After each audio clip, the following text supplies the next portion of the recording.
Merci de votre présence face à moi et face aux ordinateurs, puisqu'on aura de nombreux collègues qui seront dans leur zone de travail actuellement, qui sont en lien avec nous. Juste avant de commencer, je voulais vous demander à tous de bien vouloir couper vos portables pour qu'on ne soit pas perturbés les uns les autres. Merci.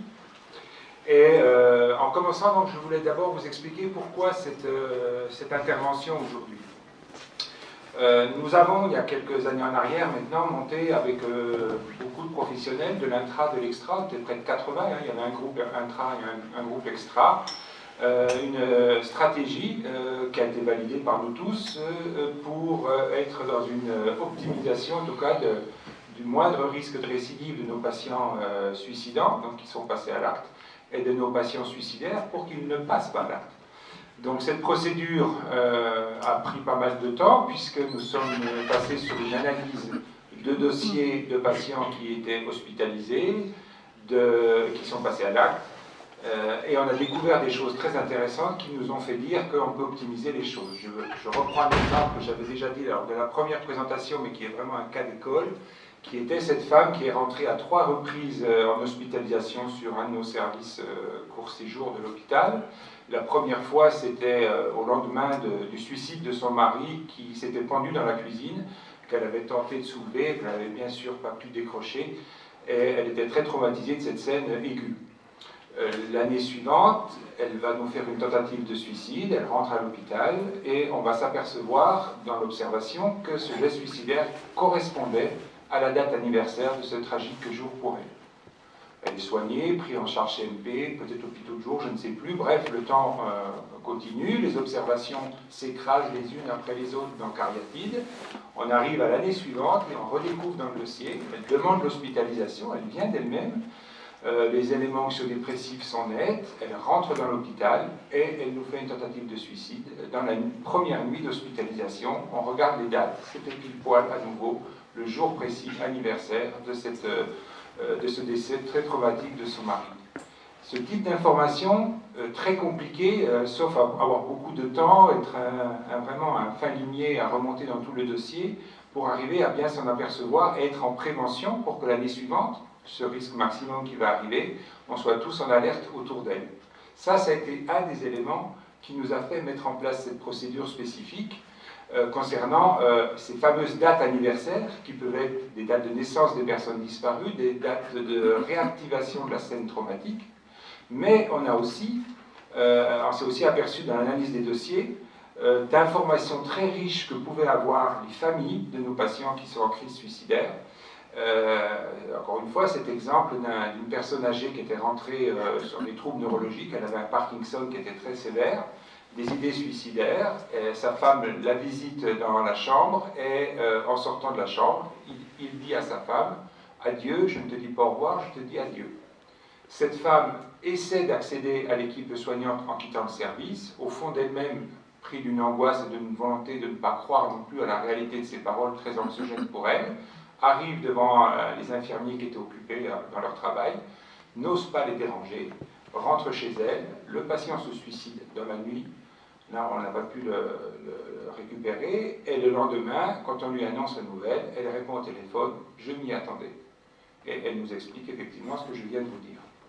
Ça, c'est déjà un premier point très très important pour vous dire que dans cette procédure qu'on a mis en place, le travail avec les familles était quelque chose qu'on ne faisait pas assez bien jusque-là. Et je vais associer cette information à tout ce qui sort dans les recommandations toutes récentes sur la prévention du suicide, où le lien avec la famille est quelque chose de primordial. Tant pour avoir des informations, parce que ce que va nous dire le patient quand il arrive à l'hôpital en crise suicidaire ou juste après un geste suicidaire, on aura une partie d'informations qu'il va nous donner, mais une partie qui va être occultée, parce que, pris par une angoisse terrible de la raison pour laquelle il est passé à l'acte, ou d'éléments qui ont pu le fragiliser, et une famille qui n'ose pas trop aller vers l'équipe soignante, qui ne sait pas comment faire, qui est aussi prise par l'angoisse de ce qui vient de se passer, et qui ne va pas spontanément venir avec insistance nous amener des informations si on n'invite pas la famille à venir nous donner leur hypothèse de qu'est-ce qui se passe. Pour nous, c'est très important de savoir sur un patient qui fait une tentative de suicide, si la famille vous dit « ça je m'y attendais », je viens de découvrir qu'il a une maîtresse et je lui ai annoncé la séparation. On a un élément d'explication immédiate de la crise, ou une famille qui vous dit je ne comprends absolument pas, tout allait bien, franchement j'ai l'impression d'avoir vécu avec un étranger, je ne sais pas pourquoi il y a ce geste suicidaire. Donc déjà, la prise en charge sera complètement différente. Et puis surtout avec la famille, l'autre élément très important, c'est d'autoriser la famille, même l'inciter, à venir nous donner des informations tout au long de l'hospitalisation et après, quand il y aura les suivis sur les CMP, nos CATTP, hôpitaux de jour, que si à un moment donné, le patient présente des éléments nouveaux qui sont pour lui en relation avec une réactivation d'idées suicidaires, qu'on puisse avoir ces informations et que la famille soit notre partenaire de lien pour pouvoir y arriver. Je vous donne un exemple très important qui date de moins de 3 semaines. Nous recevons sur l'UADO une patiente qui vient de faire un geste suicidaire, inconnue de l'hôpital, femme de 45 ans, bien insérée dans la société, 2 enfants, mariés, bref, et qui va prendre une grande partie de médicaments, secourue par son mari. Elle arrive à l'UADO après être passée par les urgences, et elle refait un deuxième geste suicidaire où elle tente de cacher sous son oreiller un objet tranchant. Dans l'idée, elle voulait se trancher les veines dans la nuit, la première nuit d'arrivée sur l'UADO, et par la vigilance des infirmiers, donc on a récupéré ces affaires, on a compris qu'elle avait toujours une intention suicidaire extrêmement active, malgré le premier geste. C'est déjà pour vous dire que ce n'est pas parce qu'on fait un geste suicidaire qui souvent donne un effet cathartique d'apaisement pendant 3 jours, souvent c'est ça, c'est un faux apaisement, et la réalité de l'intention suicidaire, elle ne se limite pas à l'effet cathartique purement du passage à l'acte. Il faut toujours rester vigilant, d'autant plus que durant ces 2-3 premiers jours, si le patient a pris des médicaments ou a pris des substances toxiques, type des gaz, etc., c'est très compliqué pour être dans une analyse fine avec lui. Donc, cette dame, dans un premier discours, donc elle va être orientée à l'UHC, faute de place ensuite sur le service. Elle émerge dans ce service où elle se sent totalement étrangère par rapport à cette unité. C'est une patiente névrotique comme vous et moi, qui n'a jamais eu d'histoire psychiatrique, mais qui est en crise suicidaire avec 2 passages à l'acte récents, en soins sous contrainte, qui a été déclenché à ce moment-là. Et quand je la reçois, je dis, mais il me faut des éléments du mari. Je reçois le mari, on est donc à J2 après son passage à l'acte, et le mari me dit, je viens de recevoir une information de sa meilleure amie, et je comprends maintenant pourquoi elle vient de passer à l'acte. Il y avait eu une dispute dans le couple au sujet des animaux, puisqu'elle avait acheté des chevaux, des ânes, et qu'elle a tout petit terrain, et que le mari lui disait à juste titre, mais on n'a pas assez d'espace pour ces bêtes, il va falloir s'en séparer de quelques-unes. Et l'idée en elle de se séparer de quelques-uns de ces animaux auxquels elle était très attachée a été le premier processus de la crise suicidaire active. Mais ce n'était pas ça le passage à l'acte en tant que tel. Et le passage à l'acte, en fait, c'est que sa meilleure amie avait reçu un message de sa part à elle en disant qu'elle avait extrêmement honte que l'année précédente, lors d'un voyage en Espagne, elle avait eu une petite aventure avec un homme et que cet homme la faisait chanter. Et que donc elle avait très peur de la découverte par son mari de cette histoire, un homme qui était manifestement à vouloir mettre une pression sur elle, lui imposer de la revoir, voilà, pour continuer un petit peu ce qu'il espérait. Et ce message-là est remonté au mari qui me l'a confié. Ça, c'était le détonateur du passage à l'acte.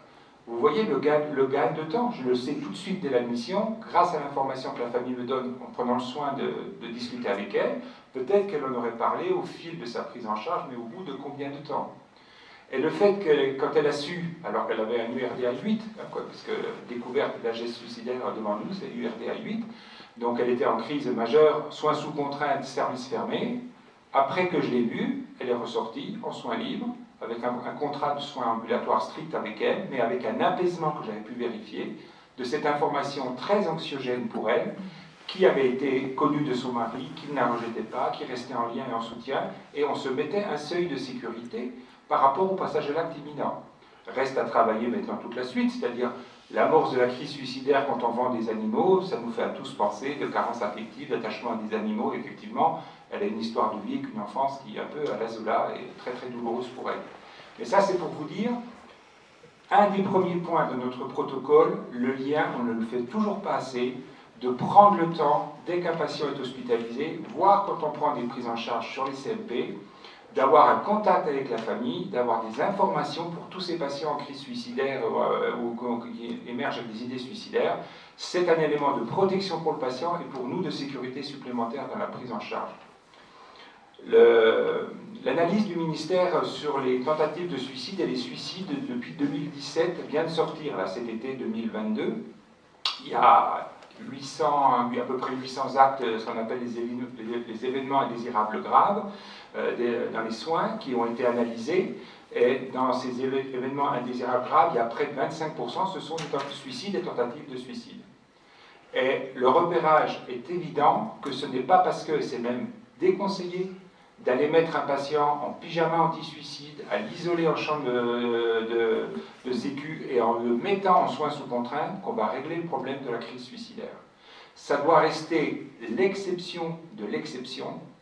Les deux éléments clés, s'il reste une seule chose à retenir de ce rappel de notre protocole, les deux éléments clés de sécurité pour un patient, c'est une anxiolyse immédiate de bonne qualité ou en SOS si le patient est anxiolisé au moment où on est face à lui à son arrivée. Je remets toujours l'exemple, l'arrivée sur l'UADO d'un patient qui sort de réanimation, qui a pris 2 boîtes de benzodiazépine la veille. Il peut être encore sédaté arrivé à l'UADO, ne pas avoir d'angoisse apparente, et le médecin peut ne pas forcément prescrire d'anxiolyse. Je pense à une situation qui nous est arrivée il y a quelque temps. Le patient est orienté vers un service de l'INTRA. Il émerge à 5 h du matin, pas de SOS, l'infirmier n'a pas de traitement à donner, crise d'angoisse, et de nouveau des idées suicidaires fortes qui réapparaissent. Donc ça, c'est aussi un élément de recommandation qui est d'une puissance très importante. Une anxiolyse de bonne qualité, et vous soignant, qui que vous soyez face à un patient, si vous notez un seuil d'anxiété, si en parlant avec lui, très vite l'angoisse monte, il faut que ça remonte au médecin pour ajuster une bonne anxiolyse pour ces patients.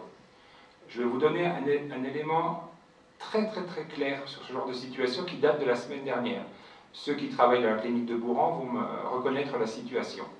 Jeune fille parfaitement intégrée, master 1 de droit, elle a un petit copain, elle veut devenir juge, des parents aimants, une sœur qui est infirmière avec laquelle elle est très liée et très attachée, pas d'histoire psychiatrique jusque-là, et qui la veille, avec sa voiture, a donné de manière volontaire un coup de volant en quittant la route et en tapant un poteau. Bon, la voiture est KO, mais la patiente par chance n'a rien sur le plan somatique.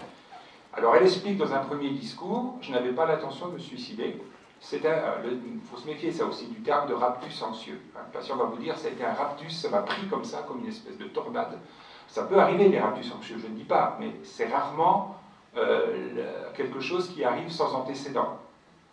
Et donc elle me dit, je suis monté dans la voiture, je n'avais pas l'intention de faire cet accident, mais d'un seul coup, ça m'a pris, j'ai ressenti comme une forme d'abord d'anesthésie de mes sentiments, très désagréable, comme si je n'avais plus d'émotion, et en une seconde, il y a une angoisse, et j'ai eu cette pensée, à quoi bon, et pof, j'ai donné le coup de volant sans tenir compte de la suite. On va creuser un tout petit peu dans la discussion avec elle, en restant dans une relation d'écoute. On dit toujours parler d'une voix grave et douce, hein, c'est les recommandations du modèle relationnel avec les patients qui sont en crise suicidaire. Elle va quand même me confier que 3 semaines auparavant, elle avait des idées de se foutre en l'air avec sa voiture, alors qu'elle n'avait jamais eu d'idée suicidaire de sa vie, et qu'elle est allée d'elle-même voir un médecin 3 semaines auparavant. Qu'est-ce qui a motivé ces idées suicidaires?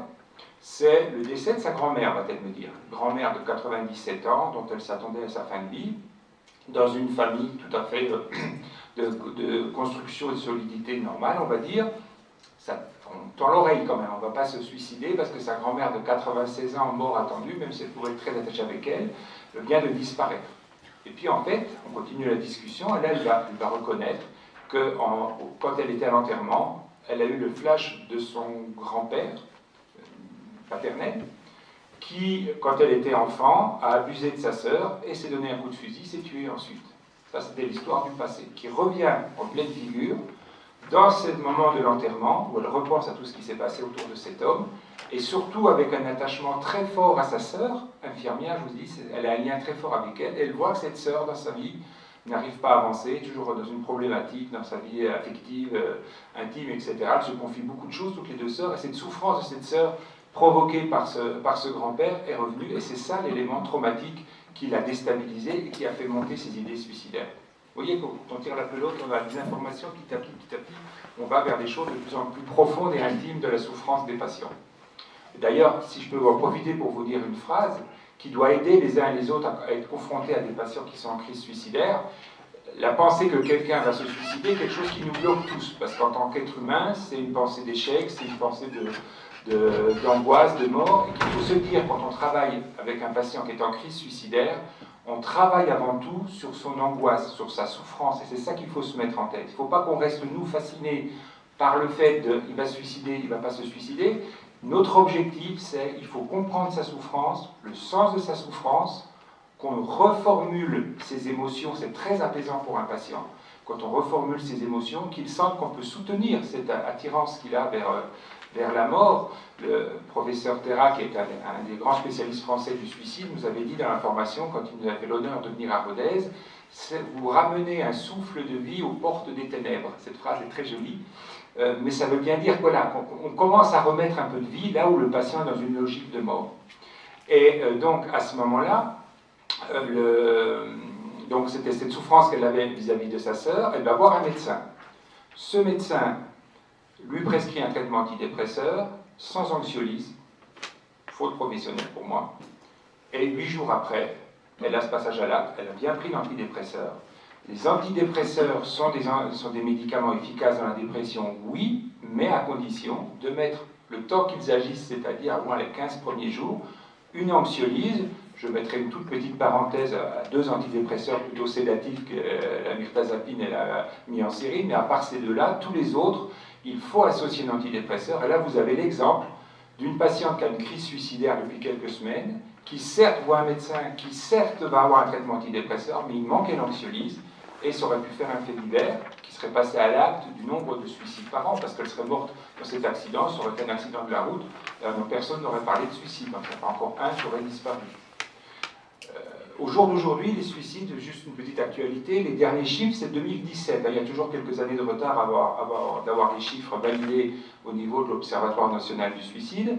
On est à 9035 suicides en 2017, sachant qu'il y a une sous-déclaration de 10%. Vous voyez l'exemple de cet accident de la route qui aurait pu en être un. Et que c'est pour ça qu'on comptabilise 8500 suicides, avec le correctif, ça fait donc 9030 suicides.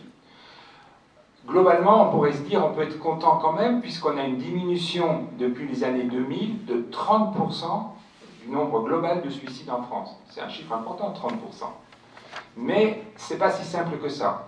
Malgré cette diminution de 30%, on reste dans les moyennes européennes en dessous de la moyenne européenne. Il y a plus de 50% des pays en Europe qui font mieux que nous, dans leur prise en charge sanitaire et dans toutes les préventions sur le suicide.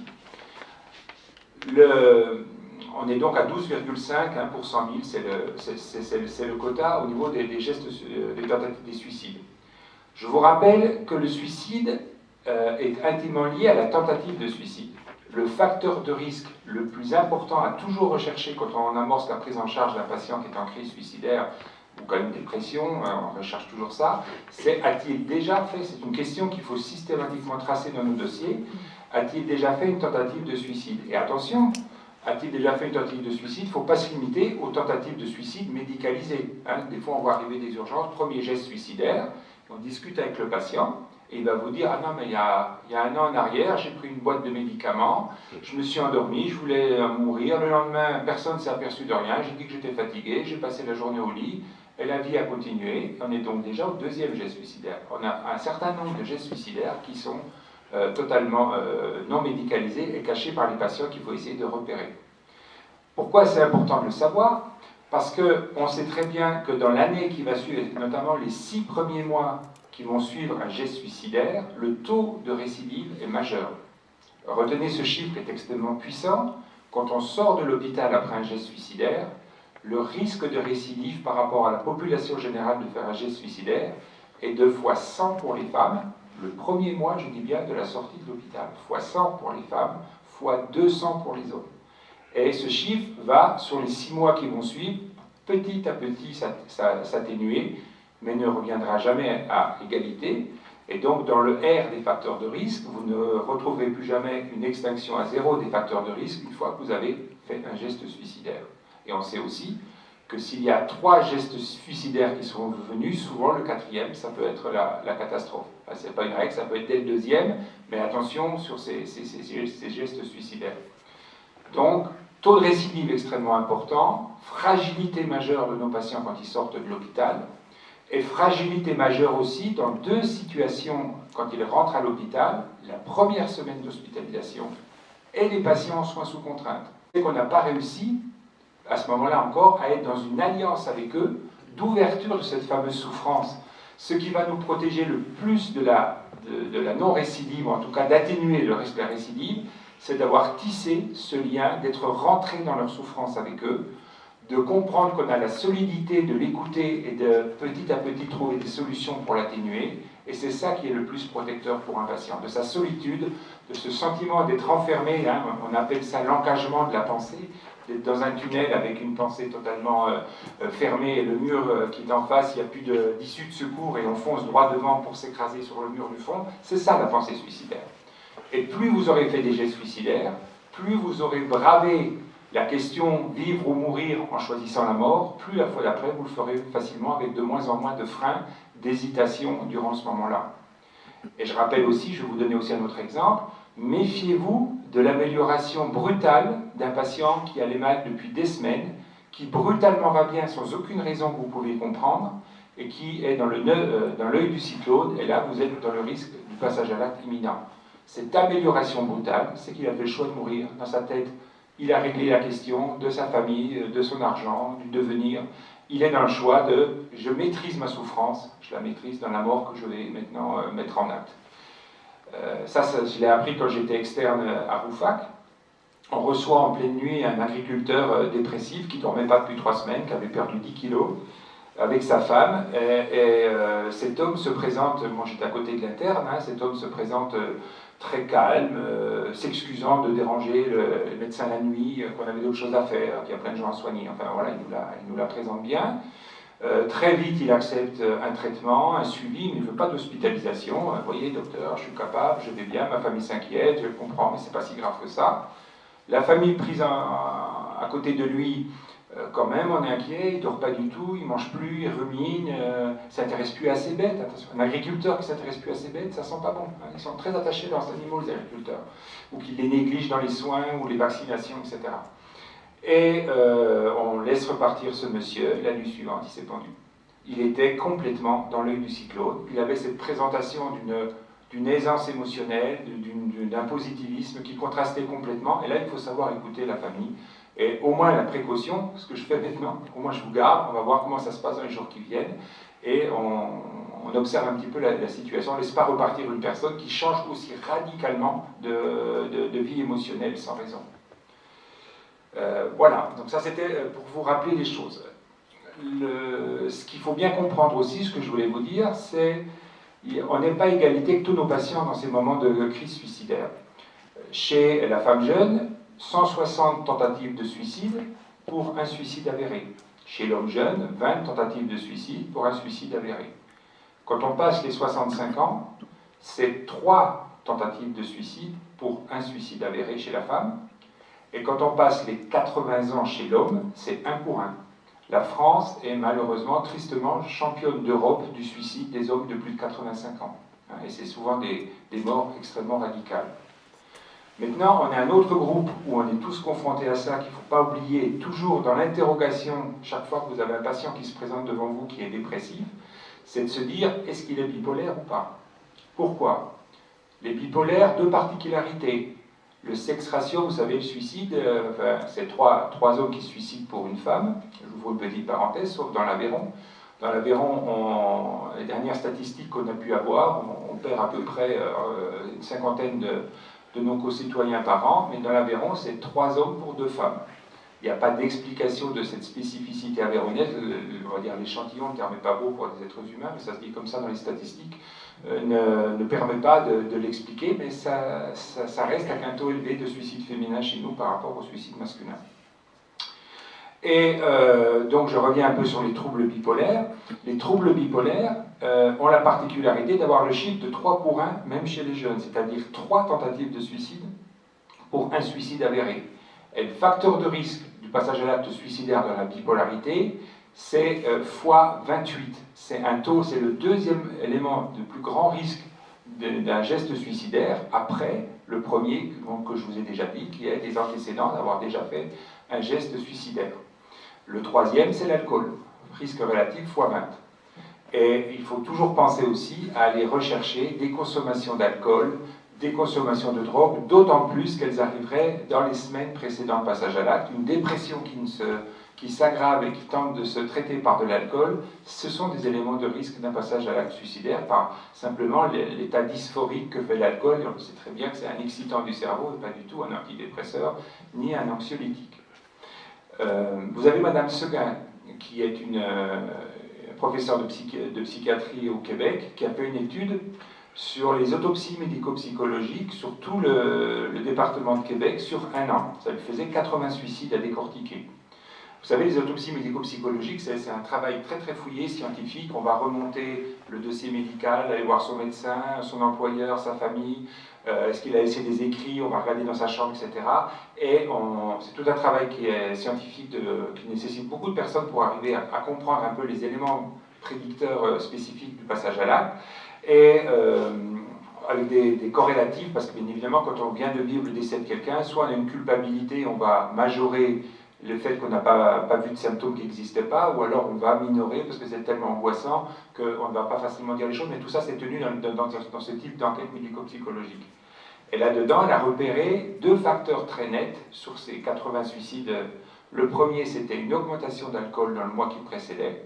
Donc soit des gens qui ont l'habitude de boire un petit peu, mais qui ont augmenté de manière très nette leur consommation, soit des gens qui ne buvaient jamais d'alcool, hors, on va dire, une réunion collective, mais qui se sont mis dans le mois à boire de l'alcool régulièrement seul.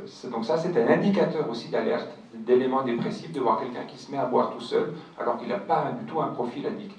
Et le deuxième élément qu'elle a mis en évidence, c'est ce qu'elle appelle une humiliation sociale. C'est-à-dire qu'il y a eu dans un grand nombre de ces dossiers une situation devant témoin qui a provoqué le passage à l'acte. Et là, je vais vous donner un bel exemple, c'est tant qu'il est beau, en tout cas un exemple d'un chasseur qui est responsable d'une société de chasse, que j'ai rencontré là aussi sur le ADO, qui a une personnalité narcissique un peu rigide. Ce sont les traits de personnalité à risque. On sait très bien sur le suicide, plus on a une personnalité rigide, plus on a une personnalité narcissique, plus on a des traits dissociaux état limite, plus on est à risque d'être dans des passages à l'acte suicidaire. Donc cet homme, qui était plutôt ce côté narcissique et rigide, il arrive là, l'urne est sur la table, il n'y a pas de souci, c'est moi qui vais nous être le président de la société de chasse ce soir. On déballe la petite boîte, et puis, à part son nom et un copain à lui qui a sûrement mis le deuxième bulletin, tous les autres ont choisi un autre président. La soirée continue par le petit verre de l'amitié, il sort discrètement de la salle sans que personne ne le voie, et puis il disparaît. Il part avec sa voiture, dans son 4x4, il part dans la forêt, et la chance pour lui, c'est qu'il croise un chasseur qui venait à la soirée, mais qui était en retard. Et il le voit, alors qu'il sait très bien qu'il ne devrait pas être là, puisque c'est à ce moment-là qu'il y a le vote. Il lui fait un appel de phare, il klaxonne, il ne répond pas. Et cet homme dira, en nous l'accompagnant à l'UADO, j'avais l'impression d'avoir un homme avec une tête en cire, qui n'avait plus aucune expression, qui était à son volant et qui avançait, et que malgré mes appels de phare, mon klaxon, je n'ai pas senti ça correct. J'ai fait demi-tour, il a rattrapé sa voiture, klaxon, klaxon, klaxon, jusqu'au moment où il s'arrête. Il s'effondre en larmes au volant, son fusil était chargé sur le siège avant droit. Ça, c'est ça l'humiliation sociale. Vous voyez, c'est devant tout le monde, on le déstabilise sur sa structure narcissique de cet espoir d'être le représentant du groupe. Il avait sûrement des traits, c'est le cas, dépressifs en amont, mais ça a été l'élément détonateur. D'accord? Donc pensez bien à ça, risque relatif de l'alcool, x20 dans les crises suicidaires. Après, il faut que je vous parle un petit peu de la nouveauté concernant le Covid, parce que c'est quand même des choses, peut-être que vous n'avez pas eu le temps de lire encore le 5e rapport de l'Observatoire national sur le suicide qui vient de sortir, qui a analysé justement l'évolution du suicide depuis la première vague Covid. Donc ce qu'on a tous remarqué, vous rappelez-vous, cette première vague, une chute des consultations, des venues à l'hôpital et sur les CMP de nos patients. En fait, la première vague Covid, moins 20% du nombre de suicides en France, malgré une augmentation des troubles anxieux dans les enquêtes téléphoniques qui ont été faites auprès de la population. Donc on l'explique par un effet de corps, c'est-à-dire que tout le monde se retrouve les uns sur les autres dans une lutte commune. C'est ce qu'on retrouve dans les temps de guerre, il y a très peu de suicides dans les temps de guerre, malgré l'horreur de ce qui se passe, quand il y a un objectif fort qui va fédérer tout le monde dans des liens sociaux forts pour vaincre un ennemi commun, là qui était le Covid en l'occurrence. Deuxième isolement de Covid, chute encore du nombre de suicides, mais que de 8%. Et depuis le deuxième semestre 2020, on voit à nouveau une augmentation du suicide, notamment chez les jeunes et chez les femmes jeunes, c'est-à-dire les moins de 35 ans. Ce qui fait que quand les derniers chiffres qui peuvent être observés avant qu'ils soient totalement finalisés, malgré cette économie, on va dire, du nombre de suicides en moins sur la première crise et la deuxième Covid, on revient à des chiffres qui restent dans les moyennes et de ce qu'on s'aperçoit depuis les années 2020, c'est-à-dire qu'on reste à moins 30%, mais ce qu'on avait gagné, on l'a de nouveau perdu, et on voit bien dans les activités, on en parlait ce matin notamment sur le nombre de consultations sur les CMP qui flambent, combien ces jeunes populations reviennent consulter et sont mal avec des pensées ou des idées suicidaires. Un autre élément aussi à vous dire, c'est le taux de patients hospitalisés pour une tentative de suicide. Les tentatives de suicide, je vous l'ai dit, 160 pour un suicide chez la femme, 20 pour un chez l'homme. On devrait donc s'attendre à avoir beaucoup plus de femmes hospitalisées pour des tentatives de suicide que des hommes.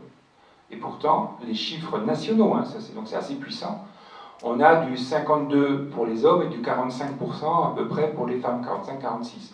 C'est-à-dire que c'est presque du 1 pour 1. Ce qui veut donc dire qu'on sous-évalue la crise suicidaire chez les femmes en extra-hospitalier, ce qui fait qu'on ne leur suggère pas d'arriver jusqu'à l'hôpital. Et ça peut s'expliquer par le fait qu'on met trop de puissance sur le fait de se dire elle a des enfants, les enfants protègent, alors il faut faire très attention à ça, les enfants protègent. Oui, bien sûr qu'en partie les enfants protègent quand l'intensité de la crise suicidaire n'est pas trop forte. Mais dans une crise suicidaire très forte, les enfants ne pourront pas protéger.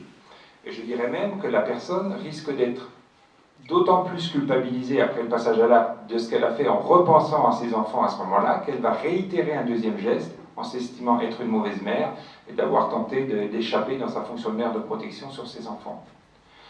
Dans l'approche des patients qui ont fait une tentative de suicide, soyez très vigilants, c'est un élément quand même très sensible sur les parents, notamment les femmes, mais les pères aussi qui ont fait un geste suicidaire, de ne pas sortir des phrases du style « mais vous n'avez pas pensé à vos enfants avant de passer à l'acte ». Vous imaginez bien que s'ils n'y ont pas pensé, voilà.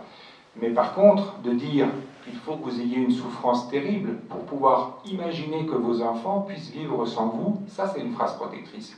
C'est-à-dire vous ne culpabilisez pas la personne, vous la remettez dans sa fonction de mère d'importance auprès de ses enfants et vous réamorcez les liens de protection et de la repositionner dans son rôle de mère par rapport à ses enfants. Les patients en crise suicidaire sont très sensibles au jugement, au rejet, c'est ce qu'ils revivent déjà, soit de par leur propre histoire, soit par l'état du processus suicidaire.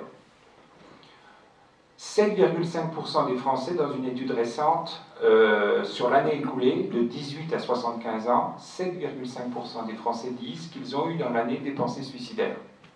Ça, c'est pour vous dire, ça fait 2 millions de personnes sur la population française.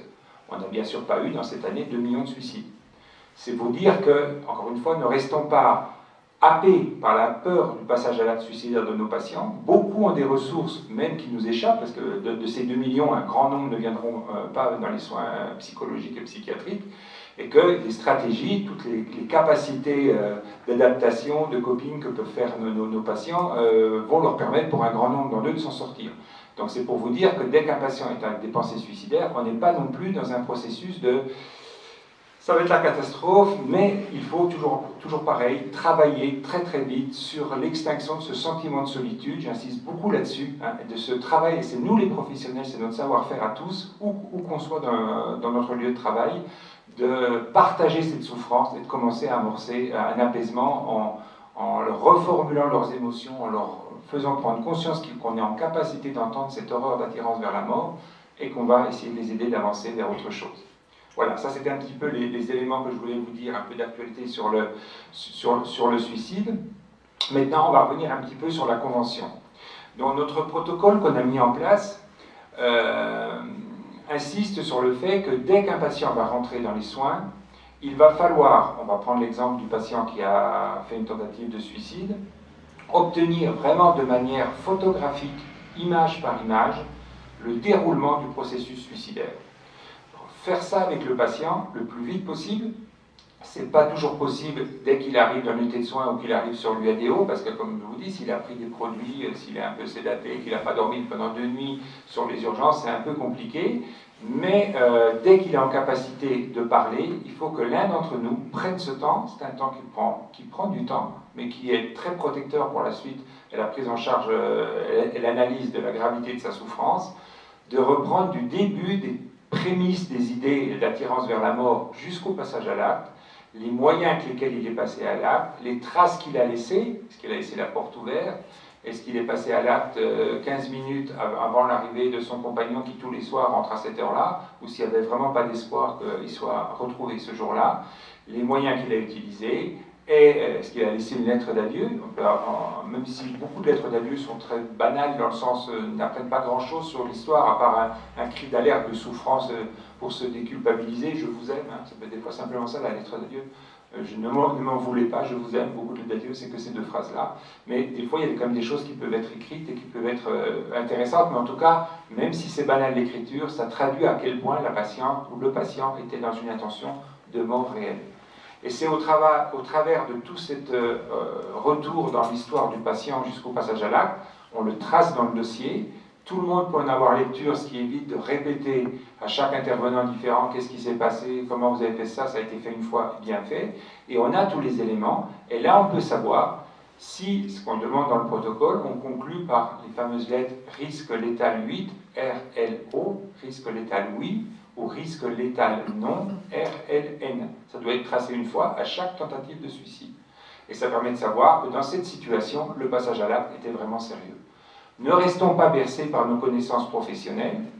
Le passage à l'acte de prendre 4 boîtes d'un médicament tricyclique peut être aussi grave que d'avoir pris 2 barrettes de Lexomil. Je donne toujours l'exemple de la fille du pharmacien qui a toujours été bercée par un des traitements par le phytose, par ses parents qui l'ont toujours mis en garde sur le danger des médicaments, et que cette adolescente, quand elle a pris les 2 barrettes de Lexomil, avait la même conviction, son intime conviction, qu'elle allait mourir avec ça.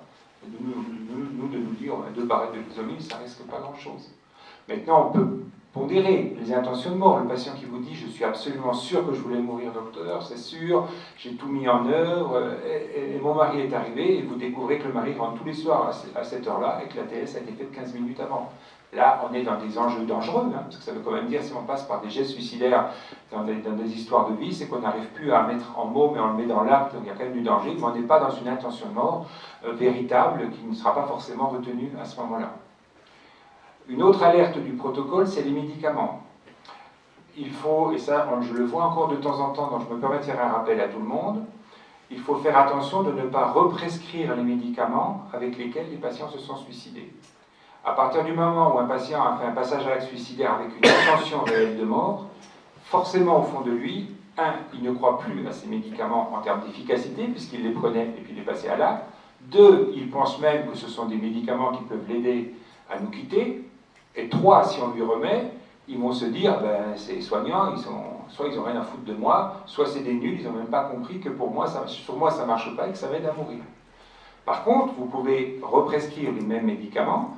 Si le patient avait par exemple une prescription de Prozac qu'il n'a pas consommé et qu'il va prendre ces 2 boîtes de Prozac au moment de son geste, mais là il a tout à fait conscience que ce n'est pas un médicament qui n'était pas efficace puisqu'il ne l'a pas pris et qu'il faut vérifier s'il y a une intention de mort ou pas. S'il y a une intention de mort, effectivement on ne peut pas lui remettre. S'il n'y a pas d'intention de mort, on peut le lui remettre. Donc tout ça, il faut faire attention.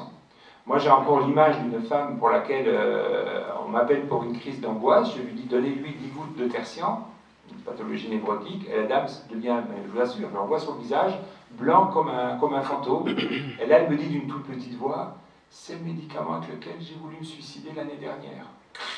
Je ne savais pas, donc bien évidemment, on ne lui a pas donné ce médicament. Elle avait le souvenir, le tertian, c'est un petit goût amer dans la bouche, d'avoir eu ce goût amer pour partir un peu dans son geste suicidaire.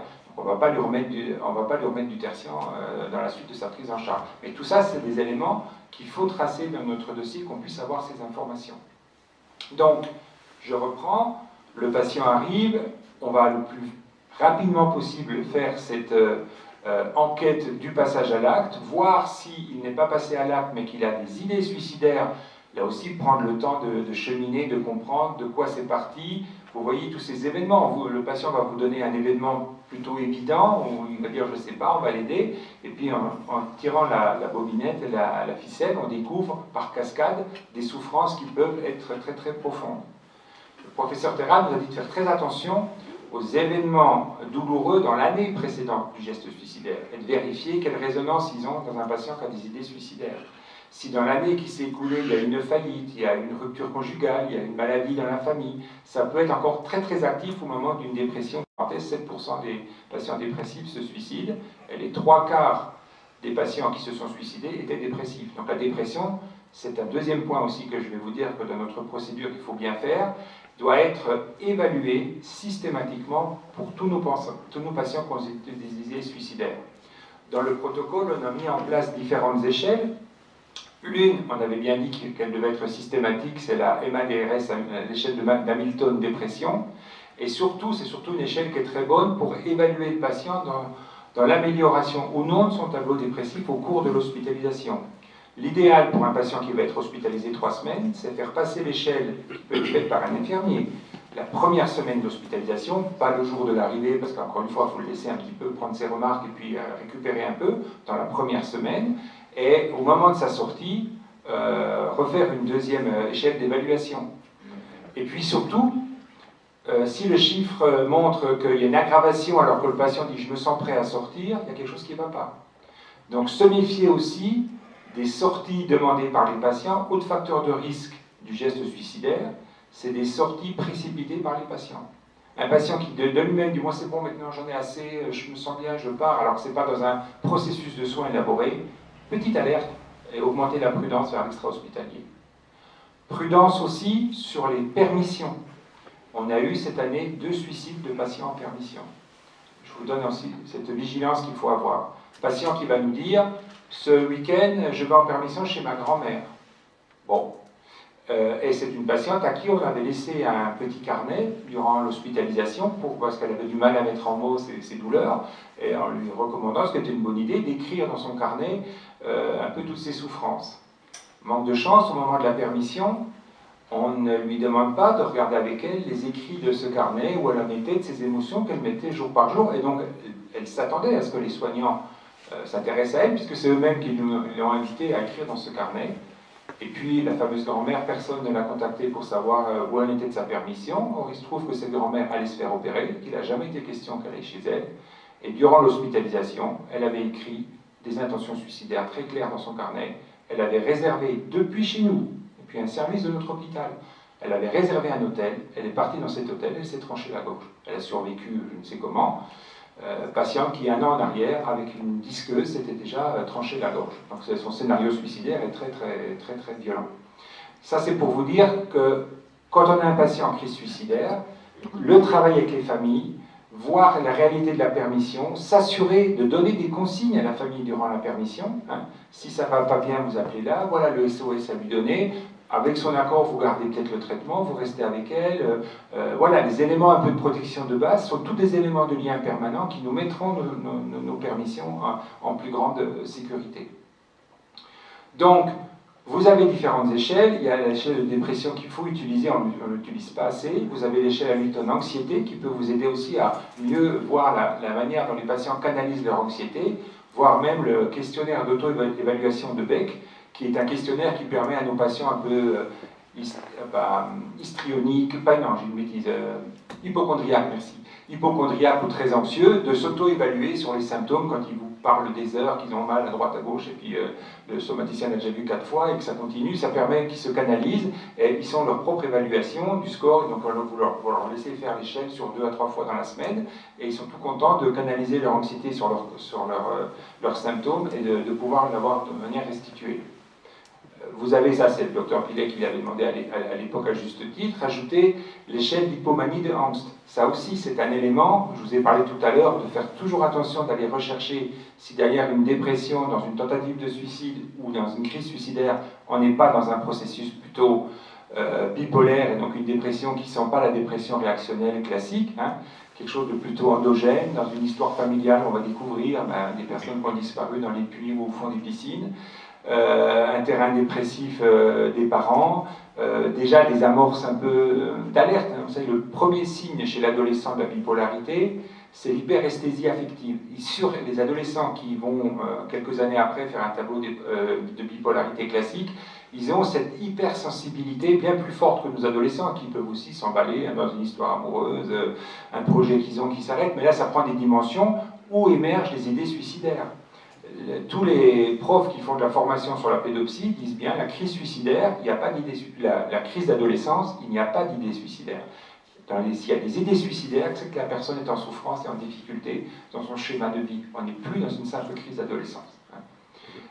J'en profite, tant qu'on parle des adolescents, de faire une petite ouverture sur la spécificité de la dépression des adolescents. Les adolescents ont une dépression beaucoup plus trompeuse que nous, les adultes. Ce sont des signaux très labiles, très changeants en fonction des intervenants auprès de qui ils sont, mais ils ont des indicateurs d'alerte qu'il ne faut pas négliger. Consommation de tabac inhabituelle, on va dire comme l'alcool chez l'adulte, là ça va être le tabac chez l'adolescent, troubles alimentaires, en excès ou en minorité, troubles du sommeil, notamment avec des cauchemars, et d'autant plus qu'il n'a pas l'habitude, et surtout un sentiment très spécifique de l'adolescent en crise suicidaire, c'est la mésestime de soi. C'est-à-dire qu'ils ont une telle dévalorisation d'eux qu'ils vont couper les ponts de tout ce qui était protecteur pour eux. Ils vont plus dans les sorties avec leur père, ils vont lâcher le club de foot qu'ils aimaient bien, c'est le mondial, ils n'en ont rien à foutre, c'est con le mondial, etc. Et donc tous ces petits et même si pendant un bref instant vous les trouvez toniques, excités, etc., ces éléments d'alerte répétés, ça peut être des éléments effectivement d'un processus suicidaire qui se met en place chez l'adolescent. Donc toujours faire un peu attention avec ça. Donc je reviens un petit peu à notre protocole. Une bonne anxiolyse, dès que c'est mis en place, vous soignant, si vous voyez qu'un patient arrive dans votre zone de travail, qu'il n'y a pas d'anxiolyse, au moins un SOS, vous remontez au médecin tout de suite. Tant que la crise suicidaire n'est pas éteinte, il faut une anxiolyse. Dites-vous bien qu'une personne qui a des pensées de mort ne peut pas ne pas avoir d'anxiété. Même le psychotique, ce n'est pas propre à la névrose. Entre parenthèses, les risques suicidaires majeurs dans la schizophrénie, 10% de la schizophrénie se suicide. Le risque majeur, c'est les 4 premières années d'installation de la schizophrénie. Et notamment s'ils ont des hallucinations invigoratives. Vous savez, le fait de tutoie, tu es damné, enfin, des phrases très autoritaires et violentes que le délire va leur procurer, ça, ce sont des facteurs de passage à l'acte dont il faut faire attention. Donc, je reviens là-dessus. Qu'est-ce que ça m'échappait, oui. Donc, dans la procédure, utilisez ces grilles d'évaluation. Je reviens sur la grille d'hypomanie de Angst. Pourquoi elle est intéressante, cette grille? C'est qu'un patient en pleine phase dépressive qui est en face de vous, premier épisode dépressif, idée suicidaire, où il n'y a pas trop d'éléments extérieurs, ça sent un peu la bipolarité, un oncle qui passe dans un puits, mais rien de plus. De lui faire passer l'échelle d'hypomanie de Angst, ça peut permettre d'évaluer si à un moment donné de sa vie, il a eu, à l'inverse, une montée de son humeur pathologique, sans événement extérieur réactionnel, et si l'échelle est supérieure à 10, c'est fortement évocateur d'une phase d'hypomanie, et c'est des moments tellement heureux pour le patient que de lui-même, il ne va pas vous dire « Ah oui, j'ai eu ça, docteur ». Pour lui, c'est un événement heureux et banal de sa vie, c'est plus la famille qui va alerter, ou au travers de l'échelle, qui va « Ah oui, effectivement, c'est vrai que là, j'étais un peu audacieux, je me suis acheté 2 voitures d'un coup à ce moment-là, j'ai un peu dragué la voisine alors que je n'avais pas d'œil sur elle jusque-là ». Enfin, des petites situations à risque qui sont apparues, très peu de sommeil, une grande énergie, un peu d'alcool qui passait par là à ce moment-là aussi. Donc, attention, tout ça sont des éléments qui peuvent faire penser à une bipolarité. Et puis, on a des facteurs de risque aussi, des populations à risque. On a bien sûr, donc je vous l'ai dit, l'homme de plus de 85 ans. On a les détenus, avec des particularités chez les détenus qui accumulent tous les facteurs de risque. C'est que des hommes, donc il y a 3 fois plus de risques que les femmes. Ils sont dans des situations de privation de liberté, donc il y a un facteur réactionnel. Ils ont pour certains quand même un sentiment de honte de ce qu'ils ont fait, de ce qu'ils attendent devant les tribunaux.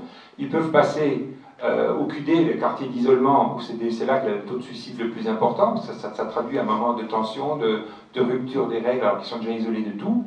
Et ce qui est très particulier, c'est qu'en prison, les SDF sont plus protégés du suicide que monsieur tout le monde qui a une femme et des enfants. C'est-à-dire en fait que la perte des liens sociaux quand vous rentrez en prison ne se retrouve pas chez le SDF. Et donc il n'a pas cette rupture, et encore une fois je recite le professeur Terra qui avait été missionné par le ministère pour faire un travail sur la prévention du risque suicidaire en prison, puisque Le taux de suicide en prison, c'est 140 pour 100 000, hein, c'est vraiment un groupe humain, voilà, il y a pas mal de suicides. Et là, depuis le début de l'année, on a une augmentation du nombre de suicides dans les prisons de France par rapport aux années précédentes. On était autour de 100 et c'est en train de monter. Donc oui, donc le fait de se retrouver seul protège en prison plus que ceux qui viennent de se retrouver privés des autres par la privation liée à l'enfermement. Ça, c'était la petite parenthèse. Et bien évidemment, l'avant et après jugement, selon ce qui peut se passer, la peine qu'ils prennent, de retrouver les victimes en face d'eux, certains peuvent revenir effondrer des jugements, des fois soulagés, ça dépend comment ça se passe. Autre groupe à risque, c'est les minorités. On sait très bien qu'il y a beaucoup plus de gestes suicidaires aussi. Et les jeunes, depuis le Covid, jeunes et les femmes jeunes, qui sont de nouveau des groupes à surveiller avec attention. Donc si vous avez une crise suicidaire, on ouvre la grille URD. Dans le temps, pour les plus anciens d'entre vous, on avait la grille RUD, RUD, risque, urgence, danger. Hein, cette grille, elle date maintenant depuis bien pas loin de 20 ans. Maintenant, c'était fait par un collège de 10 experts nationaux, dont le professeur Terra à l'époque aussi, et qui, au vu de l'analyse, ont trouvé que de toujours répéter les facteurs de risque, le danger, c'est-à-dire le délai d'accessibilité à l'engin létal, à l'objet létal. Alors là aussi, je vous fais une petite parenthèse, méfiez-vous de ce qui peut paraître non évident et qui l'est pour le patient. Je reçois une petite mamie parkinsonienne, dépressive de chez dépressive. Son mari me dit elle est assise toute la journée sur la table de la cuisine, elle ne me parle plus, elle ne mange plus, elle fait que regarder la vitre comme ça, il n'y a plus d'échange avec moi, elle est triste, elle dort mal, elle ne va pas bien. Et cette dame en face de moi, je la reçois effectivement, tous les symptômes de son mari confirmés, angoissée, triste, rumination, pas perte d'appétit, dévalorisation, trouble du sommeil. Et puis elle me dit, j'ai des idées suicidaires, lesquelles? De me noyer. Et quand je vois cette petite dame qui marche à la vitesse d'un escargot, qui n'a pas de piscine à côté de chez elle, l'Aveyron est très loin, je me dis, bon, le risque de se noyer, elle n'a pas d'autres idées de prendre les couteaux à la cuisine ou je ne sais quoi qui serait beaucoup plus dangereux pour elle. Et puis je lui pose la question comme ça, je lui dis, mais qu'est-ce que vous faites devant la fenêtre toute la journée? Qu'est-ce que vous regardez par la fenêtre? C'est la question à lui poser. Et là, elle me dit, l'étang qui est juste en face. Voilà, à 10 mètres de la fenêtre. Donc elle avait l'accessibilité à son objet létal devant ses yeux, et bien évidemment, là je l'ai gardé, je ne l'ai pas laissé rentrer à la maison. Donc toujours être vigilant, toujours mettre en sécurité l'accessibilité aux objets létaux. On sait très bien qu'en Angleterre, quand ils ont mis une odeur spécifique dans le gaz domestique, il y a une chute brutale du nombre de suicides qui sont apparus parce que voilà, il y a l'alerte de sentir un peu ce gaz plutôt que ce côté qui était totalement inodore jusqu'alors. Donc nos patients chasseurs, on en a beaucoup dans nos prises en charge quand ils traversent des dépressions, de penser à leur dire le temps que vous allez mal, confiez votre arme à quelqu'un d'autre, vérifiez comment ça se passe. Une fois, je pense à un autre patient à qui je vérifie comme ça, puis il me dit ah, normalement j'ai une armurerie à la maison, je casse mon fusil et les balles sont à un autre endroit. Pourquoi vous me dites normalement? Ah non, mais parce que là, actuellement, comme je ne me sens pas bien, le fusil il est chargé sous le lit. Voilà, il dormait avec des troubles du sommeil toutes les nuits. Entre lui, il y avait le matelas et le fusil chargé en dessous. On va vite l'enlever. Donc pensez à ces questions, repérez quel est l'objet létal pour le patient, sachant que les deux risques suicidaires majeurs chez l'homme, c'est la pendaison en premier, hein, plus de 55%, et les armes à feu en deuxième, avec une augmentation des pendaisons et une diminution des armes à feu. Chez la femme, longtemps, ça a été les IMV avec les pendaisons, et maintenant, ce sont les pendaisons qui prennent le dessus sur les IMV, et les IMV en deux. Voilà, donc la pendaison devient le moyen suicidaire, homme et femme, qui devient le plus important. Donc, reprenons un peu le cursus, vous déclenchez, je reviens sur la grille URD, Monsieur Terra nous expliquait que le plus important, c'est pas de répéter à chaque fois les facteurs de risque qu'il faut bien sûr identifier, l'accessibilité aux moyens létals, mais c'est la crise suicidaire dans la pensée de l'urgence, c'est-à-dire qu'est-ce qu'il y a dans la tête du patient, quel temps il se laisse entre maintenant qu'il est en face de moi et le moment où il va passer au passage à l'acte. Et c'est pour ça qu'on a fait un URD qui va de 1, c'est les idées diffuses, à 8. 8, c'est que vous rentrez dans la chambre, il est en train de se pendre, c'est ce qu'on appelle l'ATS interrompu, 9, il est mort, donc on n'en parle plus, c'est de 1 à 8. Tout le monde peut déclencher un URD, infirmier, psychologue, assistant social, de n'importe où. Mais une fois que vous avez objectivé en tant que professionnel qu'il y a des idées suicidaires chez quelqu'un, vous remontez au médecin avec lequel vous travaillez. Vous ne restez pas seul avec un patient qui est en crise suicidaire. Ce médecin doit alors prendre le pilotage de cette crise suicidaire, soit de voir le patient, soit de donner des consignes en disant je vois s'il le connaît ou il ne le connaît pas, donner des consignes sur, encore une fois, l'anxiolyse à mettre en place, l'accompagnement, les consignes à tracer dans le dossier médical. Et j'insiste bien, ça c'est pas bien fait non plus. Notre protocole dit bien que quand on active la grille URD, les consignes, c'est le fameux C bleu, ces fameuses consignes de cariatide. Ces consignes, c'est ce qui va faire que le médecin autorise une privation partielle de liberté pour la sécurité du patient de certains actes auxquels il a droit en temps normal. Exemple, être habillé, circuler librement, avoir des ceintures, pas de ceinture, tout ce qu'on peut lui retirer ou pas le téléphone.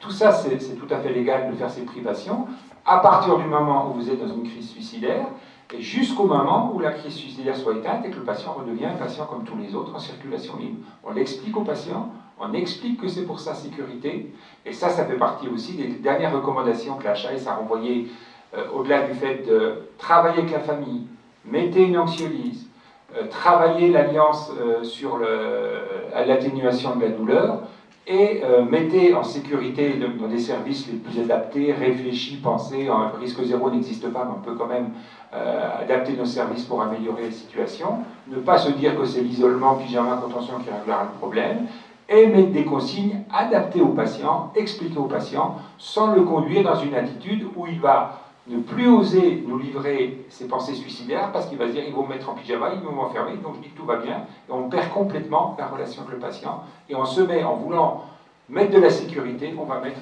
un risque beaucoup plus on deviendra nous-mêmes à l'aveugle.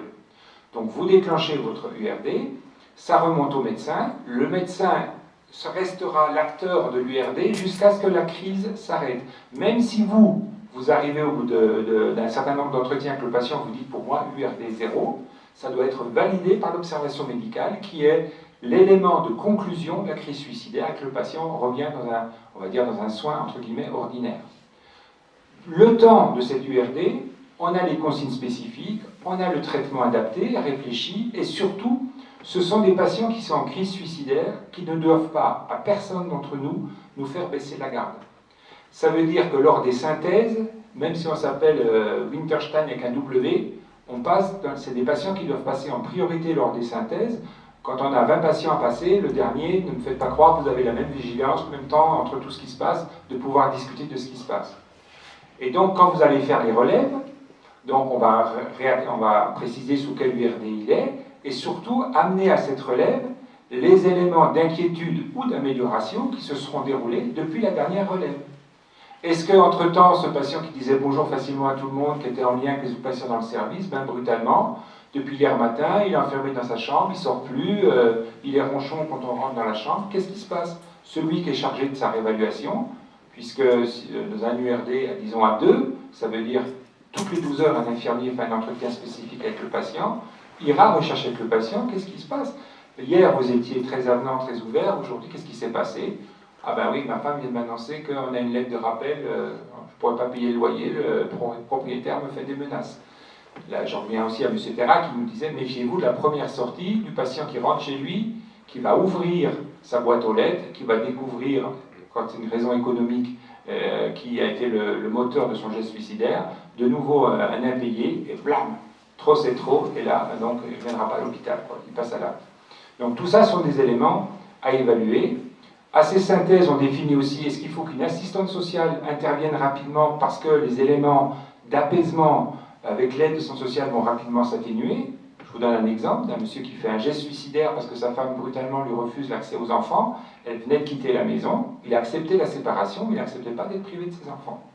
Et elle décide de ne pas lui montrer les enfants sans aucun accord du juge des enfants. Et donc, grâce à l'assistante sociale, qui du coup l'a vu rapidement, lui a dit, attendez, on va faire le lien, on va se renseigner, j'appellerai votre femme pour comprendre ce qui se passe, donner des éléments d'explication et faire valoir vos droits, qu'est-ce que vous pouvez faire pour nous prendre le coup. Après, on ne garantit pas que vous verrez vos enfants, mais en tout cas, on vous aide à comprendre la situation et que vos droits ne soient pas bafoués. Nette atténuation, les pensées suicidaires s'atténuent très fortement. Durant tout le temps que le patient est en crise suicidaire avec un URD actif, si possible, utilisez les psychologues de vos services pour au moins qu'ils rencontrent une fois la personne et fassent un retour à l'équipe de leur hypothèse aussi, de comprendre la fragilité exacerbée de la personne à ce moment-là. Et soyez très vigilants, encore une fois, à chacune de vos évaluations, de bien questionner le patient, comment il se sent, quels sont ses objectifs. Plus on va vers ses objectifs, plus on atténue la crise suicidaire. Plus on va le contraindre à des choses qu'il ne perçoit pas et qu'il n'est pas dans l'alliance, plus on augmente le risque suicidaire.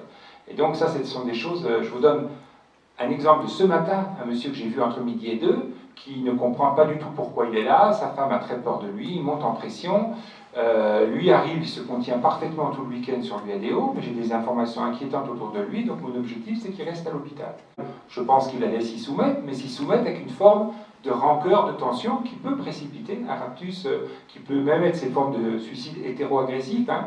On va faire un geste contre l'autre pour bien faire comprendre que sa place n'était pas là.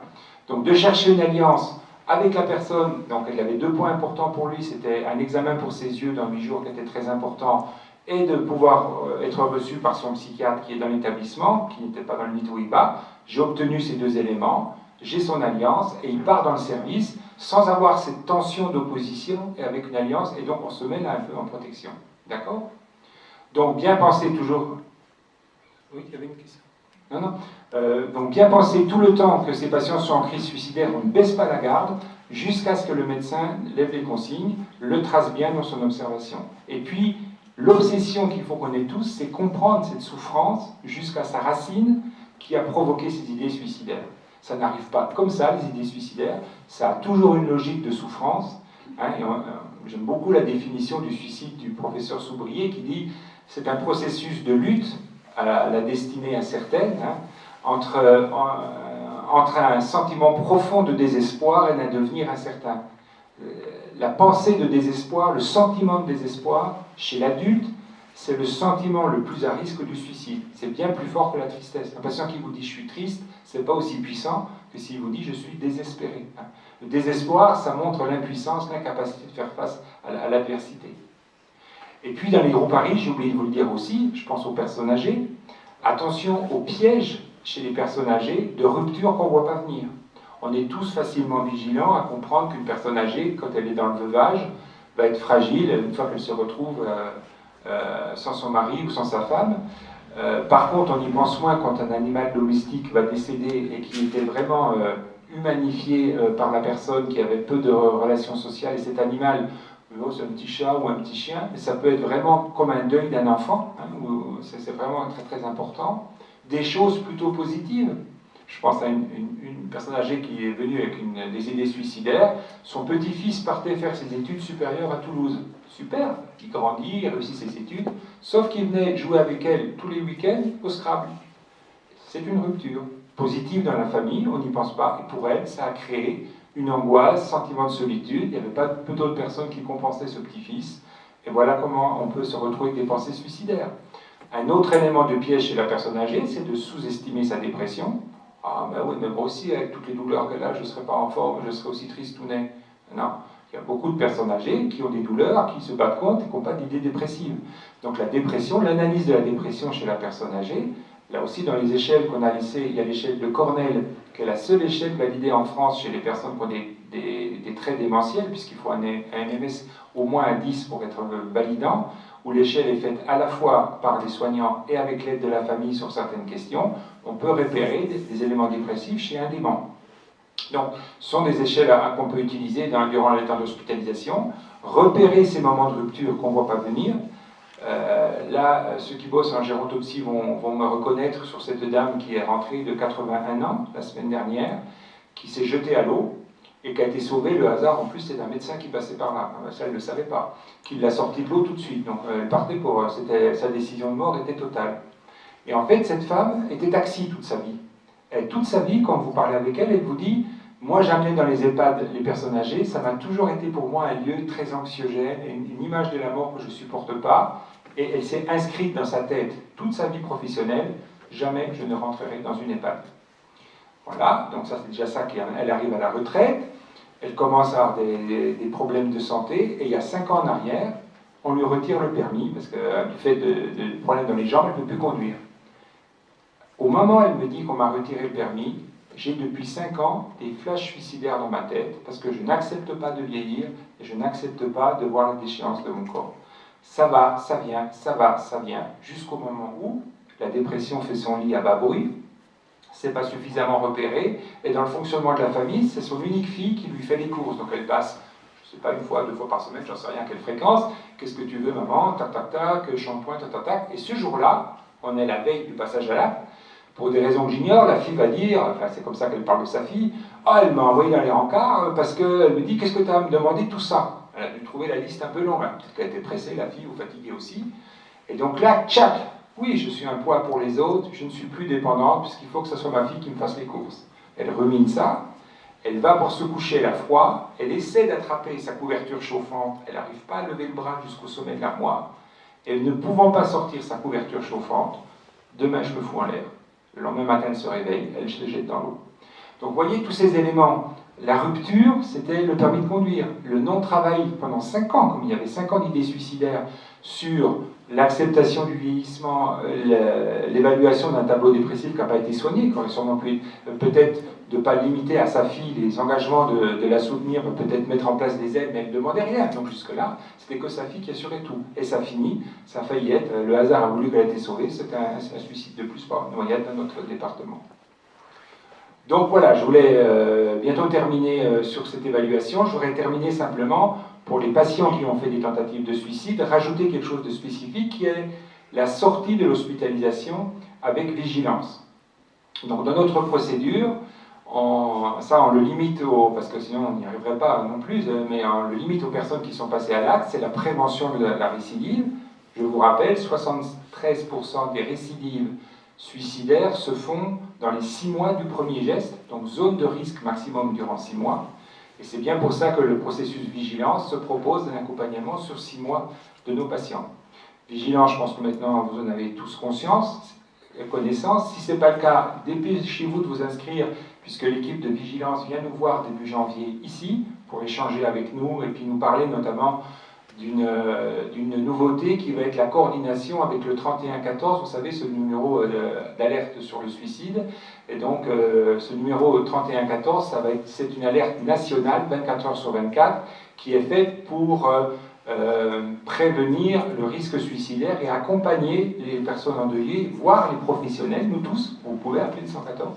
Le 3114, pardon, si vous êtes confronté à une situation dramatique qui s'est passée dans vos services. Et alors que vigilance, c'est la prévention de la récidive du passage à l'acte. Eux, ils accompagnent les suicidants, ceux qui sont passés à l'acte, pas les suicidaires. Donc bref, ces 2 numéros vont fusionner avec des organisations nationales, c'est en train de se mettre en place.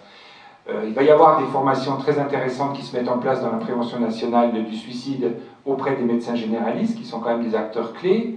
La mise en place au niveau de la population, vous savez, ce qu'on appelle les sentinelles, les évaluateurs et les intervenants de crise. Les sentinelles, c'est nous tous, hein, enfin, nous tous, les citoyens, je parle, qui, dans un village, est plutôt bienveillant, prêt à, s'il entend dire, ben oui, tiens, le papy, là, il vient tous les jours prendre son café, ça fait 1 semaine qu'on ne le voit pas, personne n'a de ses nouvelles, tac, tac, tac, bonjour monsieur, j'ai entendu dire que, voilà, remettre ce lien, repérer s'il y a des risques suicidaires, et si ces personnes qui ont eu cette formation notent ces risques suicidaires, vont envoyer, là c'est un professionnel, un infirmier, qui va être l'évaluateur, et s'il risque, il va envoyer vers un intervenant, on voit l'hôpital, ou amener un médecin éventuellement. Donc tout ça c'est en train de se mettre en place dans notre pays. L'objectif du ministère dans ce plan de prévention du suicide, c'est de tomber, actuellement on est à 200 000 tentatives de suicide par an en France, et sur ces 200 000, il y en a 100 000 qui sont hospitalisés. 1 sur 2 ne rentre pas à l'hôpital. Et sur les 100 000 qui vont être hospitalisés, l'objectif en 2027, c'est de tomber à 80 000. Donc gagner 20 000 passages à l'acte suicidaire grâce à ce travail de prévention. Et il va y avoir tout un travail aussi sur tous les phénomènes de contagiosité du suicide. Ça, on en parle de plus en plus. Vous savez, c'était parti d'un psychologue dans les années 74 qui avait creusé un petit peu sur un livre de Goethe qui datait de 1800 et quelques, qui était Les malheurs du jeune Werther. Je ne sais pas si ça vous parle, le syndrome Werther, si vous avez déjà entendu ça dans vos lectures. En fait, c'est le premier roman de Goethe qui raconte l'histoire d'un homme qui est conduit dans ses espoirs amoureux et qui finit par se suicider. Et en reprenant un peu la littérature de l'époque, on s'est aperçu, enfin c'est ce sociologue qui a fait ce travail, s'est aperçu qu'à ce moment-là, un grand nombre de jeunes s'habillaient comme le héros du livre et s'est suicidé de la même manière que le héros du livre, avec un taux important. Nous, on l'a retrouvé malheureusement au suicide de Dalida, hein, où les femmes du même âge qu'elle, il y a eu une augmentation de 25% pendant plusieurs mois des femmes qui avaient le même profil de personnalité et qui étaient fans de Dalida. On l'a vu aussi dans le monde politique après le suicide de M. Mauroy, hein, de Bérégovoy, excusez-moi, qui, après son suicide, il y a eu aussi un nombre important dans la sphère politique de personnes qui se sont suicidées à peu près du même âge que lui. Tout ça, c'est le phénomène de contagiosité. On le connaît bien en prison, on le connaît bien dans les collèges. Hein, quand un adolescent fait une TS, il y a rapidement une épidémie. Dans les prisons, on n'en parle pas. Et en fait, ce phénomène, il touche des personnes qui sont en vulnérabilité. Ce n'est pas un phénomène qui va se mettre en place parce qu'il y a un suicide sur quelqu'un qui est tout à fait en structure psychique normale. Ça va lâcher brutalement l'autorisation de passage à l'acte par un phénomène de mimétisme sur celui qui était proche, même si ce n'était pas le petit copain ou la petite copine. Voilà. Et donc pour éviter tout ça, a été mis en place le programme qui s'appelle Papageno. Donc c'est exactement l'inverse du phénomène Werther. Papageno, hein, pour les amateurs de musique, c'est Mozart, la flûte enchantée, c'est le fameux oiseau qui va se pendre, et au moment où il va se pendre, quelqu'un lui dit « Mets à ton carillon magique ». Et il n'y avait pas pensé, il l'avait autour du cou, on va mettre la corde finale, il sonne dans ce carillon magique, et il fait venir la belle dont il était amoureux, parce que le son du carillon fait revenir dans ses bras la belle. Enfin, voilà, toute l'histoire du flûte enchantée de Mozart. Donc ce programme, il part sur des hotspots qui sont en train de se mettre en place dans toute la France. Les hotspots, c'est des lieux à fort taux de suicide qui vont être identifiés avec des informations sur le lieu même de suicide, donc repérés par l'ARS. C'est un travail qui est en train d'être fait. Certains départements peuvent en avoir plusieurs. Moi, j'ai un ami à moi qui travaillait au SAMU d'Avranches dans la Manche et qui partait régulièrement sur les suicides dans les hôtels du Mont-Saint-Michel, où la dimension un peu mystique près de l'Archange, hein, là-bas, faisait qu'il y a un taux de suicide bien plus important dans ce lieu-là que dans l'ensemble du département de la Manche. Nous, à Rodez, on a milité, et j'en suis fier, parce que j'en ai participé à l'époque, sur la mise en place des barrières sur le viaduc de Bourran, ce fameux viaduc de l'Europe, hein, aux portes de la ville, où on avait une trentaine de patients qui se sont jetés, et entre parenthèses, ils se jetaient quasiment tous sur le macadam, comme si la certitude de mort était plus forte que dans l'herbe qui était 2 cm juste à côté, en tout cas ils tombaient tous sur la route. On m'avait dit à l'époque, ça ne sert à rien de faire ça, déjà ça va être un coût pour la commune, parce que les assurances sont plus chères, il faut acheter les grilles, etc. Et puis de toute façon, ils iront tous se jeter la Gascaride qui est juste à côté. Il y a eu 4 ou 5 morts depuis la Gascaride, alors qu'on en avait 30 par an. Hein. Donc c'est bien que ce n'est pas le lieu élevé qui est le facteur du suicide, mais une constellation d'éléments qui vont faire qu'à cet endroit-là, le lieu devient un lieu d'attirance et permissible du suicide. On a eu sur le viaduc de Bourran un jeune homme étudiant qui n'était pas véronnais, de Toulouse, qui est venu avec un t-shirt blanc, il a quand même fait toute la route en voiture, il a arrêté sa voiture et il s'est jeté de ce viaduc. Il aurait pu trouver X lieux pour se suicider, bien avant d'arriver à Rodez. Donc voilà, prévention du suicide, la formation des médecins, la formation de la population, l'alerte qui est donnée aux hôpitaux de faire des protocoles de prévention des crises suicidaires et d'accompagnement des suicides, c'est notre protocole nous qu'on a mis en place. Et puis, le programme Papageno, lui, va intervenir auprès des médias pour savoir comment les journalistes doivent parler pour ne pas inciter les gens fragiles qui vont lire l'article au passage à l'acte. Ne jamais écrire, par exemple, il a réussi son suicide. C'est jamais une réussite, un suicide. Parler de la personne plutôt que de dire le suicider, on dit la personne qui se suicide, on va remettre de l'humanité et on va remettre l'existence de vie plutôt que de faire un texte qui donne l'impression d'être directement au cœur du non-retour, c'est-à-dire de la mort. Donc tout ça, c'est en train de se mettre en place actuellement. Et puis le 31-14, bien évidemment, qui reste le gros élément du système, qui est en train de monter en puissance, qui est en train de s'articuler, on ne l'a pas tout à fait encore, mais on demandera à nos collègues de Toulouse en janvier où ils en sont, de voir comment ça s'articule, parce que là c'est du 24 heures sur 24 toute l'année en numéro. Hein. Ça demande une logistique assez importante, et on verra si cet impact de diminuer à 80 000 TS au lieu de 100 000 en 2027, et tout ce système-là a pu réussir. Donc vigilance, je vais terminer là-dessus. Vigilance, c'est pour des patients qui ont fait une tentative de suicide au moment de leur sortie de l'hôpital. Donc je dis n'importe quoi, ils vont rentrer à la clinique en courte durée ou dans notre service. Le moment de la sortie, on lui demande au patient son accord de rentrer dans vigilance, on lui donne la carte avec un numéro d'appel à certaines heures, on lui explique que c'est des professionnels spécialisés de la question de la prévention de la récidive suicidaire, et on leur explique surtout qu'avec ce simple système d'appel téléphonique, c'est 6 contacts avec le patient, c'est pas énorme. Premier contact au bout de 3 semaines, puis tous les mois pour que ça fasse 6 mois. Et avec ce simple phénomène d'appel téléphonique, il y a une chute de 13,5%, ça a été testé sur toute la région c'est le professeur Veva qui avait mis ça en place à Lille, et c'est parce que ça a marché à Lille que c'est devenu maintenant national, chute de 13,5% des hospitalisations sur ces simples contacts. Si le patient ne décroche pas, on envoie une carte postale. Ça, c'est le travail de Carter, qui est un psychiatre australien, qui a démontré que l'envoi d'une carte postale permettait à un patient de casser cette fameuse souffrance d'isolement et cette conviction terrible de l'isolement. Et ils ont pu retrouver, quand les infirmiers des CMP vont faire des VAD à droite à gauche, parfois que ces cartes sont affichées sur le réfrigérateur comme quelqu'un de la famille ou un ami qui aurait pu vous écrire. Donc voilà. Et bien sûr, nous, vous alertez, il y a une fiche d'alerte que vous envoyez à Vigilance, et à ce moment-là, eux nous alertent pour nous dire comment ça se passe. On reçoit régulièrement des courriers. Avons appelé monsieur Untel, ça se passe bien, etc. Et s'il y a des éléments d'alerte, bien évidemment, ils renvoient au contact qu'on a laissé, tel CNP ou l'UADO en cas d'urgence. Donc ce système vigilance, on en a 80 patients de notre hôpital qui est dedans. N'hésitez pas à l'utiliser. Dites-vous bien que ce petit effort d'expliquer aux patients simplement le phénomène, vous allez protéger de 13% le risque de récidive suicidaire dans les 6 mois. C'est quand même quelque chose qui doit motiver notre travail sur quelque chose d'assez simple. Et bien évidemment, au moment de sa sortie, s'il a fait un geste suicidaire, on adapte la thérapeutique. Est-ce qu'on lui laisse 1 mois de traitement? Est-ce qu'on fait fractionnement par une IDE? Quelqu'un de sa famille avec son accord? Est-ce qu'on a bien réfléchi sur le type d'antidépresseur? Est-ce que c'est pertinent de mettre un tricyclique s'il fait des tests tous les matins et qu'il ne répond pas au tricyclique? Enfin, ça, c'est le rôle du médecin d'évaluer la pertinence du traitement qu'il va mettre en place. Le lien avec l'aval, vous savez que dans notre protocole, si le patient doit aller vers le CMP, réactivité infirmière à 1 semaine, réactivité des psychiatres, et pour maintenant être depuis quelques temps, ça va faire sourire Frédéric que je suis sur les CMP, c'est pas facile de trouver une place à 1 mois, mais pour ces patients-là, il faut absolument, dans ce risque maximum, je vous l'ai dit, x 100, x 200, enfin, d'être réactif dans ce temps de la sortie, et le contact et le lien avec le médecin traitant, ça c'est aussi quelque chose de très important. Je vous donnerai un tout dernier exemple d'un médecin traitant que j'avais appelé pour faire le lien sur un patient qui a fait une TS.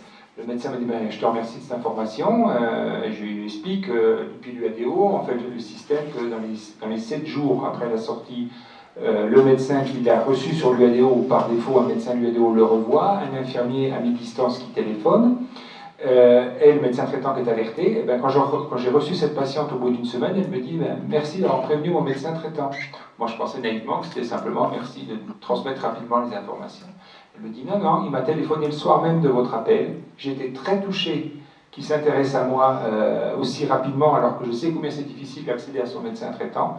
Et j'avais un peu de mal à le retrouver parce que les médicaments que j'ai pris, c'est lui qui me les avait donnés. Je n'avais pas tout à fait dit que j'avais des idées suicidaires quand je suis allé le voir. » Dernière chose que je voulais vous dire aussi, 60 personnes qui ont des idées suicidaires et qui font une tentative de suicide avaient vu leur médecin traitant dans le mois qui précède le passage à l'acte. 40% des personnes qui se sont suicidées avaient vu leur médecin traitant dans le mois qui précède. Et méfions-nous notamment des adolescents. L'adolescent qui n'a pas spécialement, je mets de côté les adolescents très hypochondriaques, anxieux, qui vont facilement chez le médecin, mais tous les autres, ils ont autre chose à faire que de passer 3 heures d'attente dans une salle d'attente pour être vu par un médecin. Un adolescent qui va chez son médecin traitant pour une douleur au genou, il n'y a rien du tout, que ces médecins prennent le temps de poser la question, mais attends, ton genou, je te rassure, est-ce que tu vas bien dans ta tête? Et là, il y a peut-être des choses qui peuvent sortir. Cette tentative de rechercher une aide, mais de ne pas mettre en mots, parce que là aussi, c'est quelque chose qu'on n'arrête pas de répéter à tout le monde, et pourtant c'est dur à faire si on reste fixé sur le risque suicidaire, mais c'est plus facile à faire si vous revenez sur la souffrance de la personne qu'il faut atténuer et vous sortir un peu du risque suicidaire. C'est vraiment de se dire... ça m'échappe ce que je voulais vous dire, excusez-moi maintenant, je suis parti sur autre chose dans ma tête. Non mais, excusez-moi, ça m'échappe. En tout cas, oui, donc cet adolescent, pour bien vous rappeler que dans le mois qui précède le passage à l'acte, il y a une tentative d'aller vers de l'aide, mais on ne va pas en parler spontanément.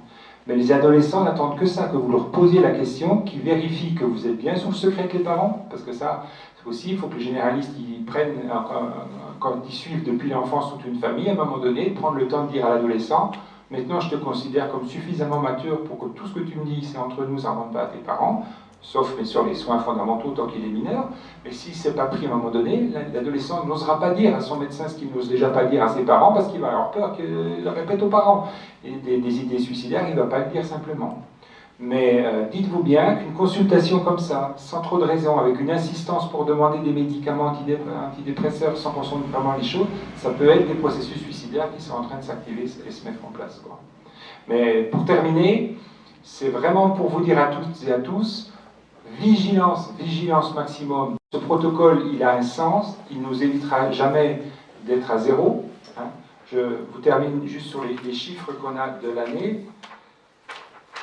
Sur l'année en cours et qui n'est pas encore terminée, on a eu 2 suicides d'un patient lors d'une permission, 2 suicides d'une sortie définitive de moins d'1 mois, 2 autres suicides d'une sortie définitive de plus d'1 mois, et 11 tentatives de suicide sérieuses en milieu hospitalier ou en suivi actif CNP cette année. Donc vous voyez que le risque zéro on l'aura jamais, même en mettant au maximum les moyens, mais je suis sûr que si on arrive à bien arriver dans cette ouverture relationnelle, faire une bonne anxiolyse, faire participer les familles et avoir un suivi sur notamment les 6 premiers mois après le geste, on va en récupérer et en sauver quelques-uns.